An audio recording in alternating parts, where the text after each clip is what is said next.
I've actually never competed in a pageant before. This would be my first time competing in a pageant. I just auditioned on a whim. I am a transfer student actually, so I started here last August, and I wanted to do things that would get me more involved in campus. And like, I haven't really, because I'm a transfer student and I commute, it's hard for me to make connections on campus, you know what I mean? So I thought that doing the Miss UCF pageant would kind of get my face out there and help me make connections on campus and just be more involved with the campus in general, because it's a huge campus with tons of opportunity, you know, so I just wanted to do this for fun. And so you auditioned for it? Yeah, I auditioned for the Miss UCF pageant, and I was told that weekend, I auditioned on I think a Wednesday, maybe a Thursday, and this was August, no, I'm totally lying. This was maybe a month ago. It wasn't that long ago though. I'd have to double check the dates for you, I'm sorry. But it was maybe a month ago, and they waited until the weekend to notify contestants whether or not they had been accepted into the pageant. So that Sunday, I got an email stating that I had been accepted into the Miss UCF pageant, and that they were glad to have me, and that the first meeting would be that Tuesday at 8 p.m. Well, so what did that mean for you? honestly, I was really I was waiting for the email all weekend, and I didn't know if I had gotten in. And like I said, I've been kind of like a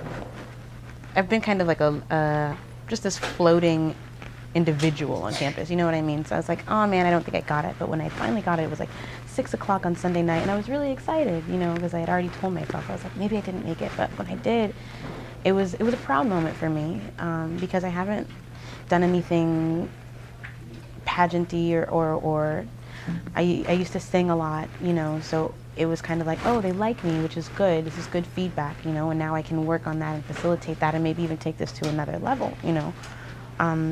So it was good. I saw it as an opportunity. I saw it as an achievement, as a milestone. I was proud of myself. I was really proud of myself. And so where are we now? What happened? When did it happen? Well, I missed the meeting on Tuesday, the first meeting, because my car battery died. So I received an email from CAB saying, okay, you know, you weren't there, but we just need a little bit of information from you so that we can proceed with your contestant, you know, information. So they asked me my birthday to make sure I was of age, and I'm engaged. So they asked me when was I going to be married. My wedding date hasn't been set yet, so I told them that. And then in my reply, I volunteered the information that I had a son. I let them know, I was like, I'm going to be honest with you guys, I have a child. And my child is the child of myself and my fiance, and you know, this is just something that you need to know, you know what I mean? And the reply I received back from Sarah Sanchez was, I really appreciate your honesty, but unfortunately, because of the fact that we have to follow the rules of the Miss Florida pageant, you're no longer eligible to compete. So I was really upset because I felt that it was unfair for me to be disqualified for a part of my life that has no indication on what kind of contestant I would have been, you know what I mean? I felt that having a child doesn't make you any less worthy of being a beauty pageant contestant, and I felt like that's what they were telling me, that you're dirty, you can't compete, you know what I mean? And so I wrote a fairly intricate Facebook status about it, because social media is always the best place to rant, apparently, but it got a lot of traction really fast. By that afternoon, I had 150 likes and 23 shares from people I didn't even know, and the Central Florida Future contacted me for an interview and also talked to CAB as well. So after all that, I was reinstated, I would say probably 24 to 48 hours after my Facebook status. I was reinstated in the competition, but then CAB had to talk to the Miss Florida pageant. Well, today at 12, today is October 16th, today at 12, I had a meeting with Lamar Walker of the Campus Activities Board. He's the Miss UCF coordinator, and he informed me that Miss Florida has decided to sever ties with the Miss UCF pageant. Traditionally, what happens is the winner of the Miss UCF pageant goes on to be Miss Florida, and because of the situation, Miss Florida has decided that they are no longer going to be affiliated with the Miss UCF pageant, and that they are no longer allowed to send a representative to the Miss Florida pageant. And I think that's unfair. I think that there's a lot of these girls compete in the Miss UCF competition so that they can be considered for Miss Florida. This is a big opportunity, and for them to discount everybody just because they don't want to give me the opportunity to compete is completely discriminatory and unfair to so many people on so many levels.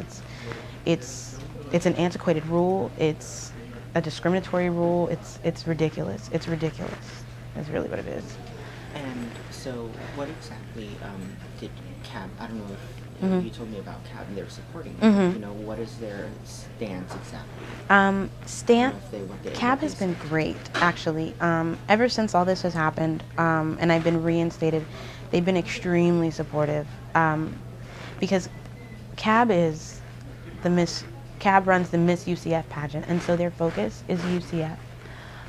Even when speaking to Miss Florida, they told me that their issue with Miss Florida was that they said our students come first, you know. So if it came down to choosing between the Miss Florida pageant and a UCF student, they chose a UCF student, and I am so grateful for the fact that they didn't have to. That's a big deal, you know what I mean? They didn't have to accept the fact that the Miss Florida pageant was considering discounting them. They could have disqualified me, but they didn't. Instead, they chose me. And I mean, that speaks volumes about the moral values that stand behind CAB. You know what I mean? They're here for UCF, and it's a beautiful thing to know that I have the support of the organization in that way, that they're behind me. I had my son when I was 20, going on 21, and I knew that I was very young and that there was going to be lots of things that I wouldn't be able to do. But as my son got older and I started to look at my life, I realized that there was no reason for me to discount myself from certain opportunities because I have a child. I put in that Facebook, or I commented on one of the statuses that was shared, that a baby is not a barrier, it's a blessing. And so I've made a lot of sacrifices to show my child that don't let anything stop you. You know what I mean? There's no reason that you can't achieve anything you want to achieve or be anything you want to be, which is why this is so important to me. Because if I just took this with a grain of salt and pretended like it wasn't a big deal, that it was fair to discriminate against me because of my child, what is that teaching him? You know, it's a big deal because there are tons of people out there who have kids young and they give up a lot, and I don't think they should have to necessarily. You know what I mean?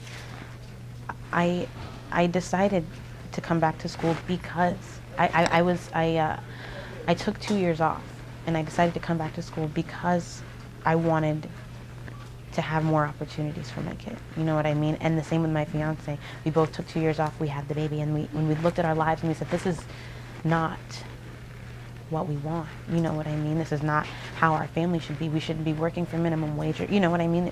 There's so many things that people feel like they have to give up because they have a baby, and it's just not true. And I shouldn't have to give up my position in a pageant. I shouldn't have to give up my education. I shouldn't have to give up any of these things if it's not harming my child. You know what I mean? If it's for the betterment of my family and if it can show somebody out there that they don't have to give anything up just because they have a baby. You know what I mean? It's important. It's important. That's awesome. Yeah.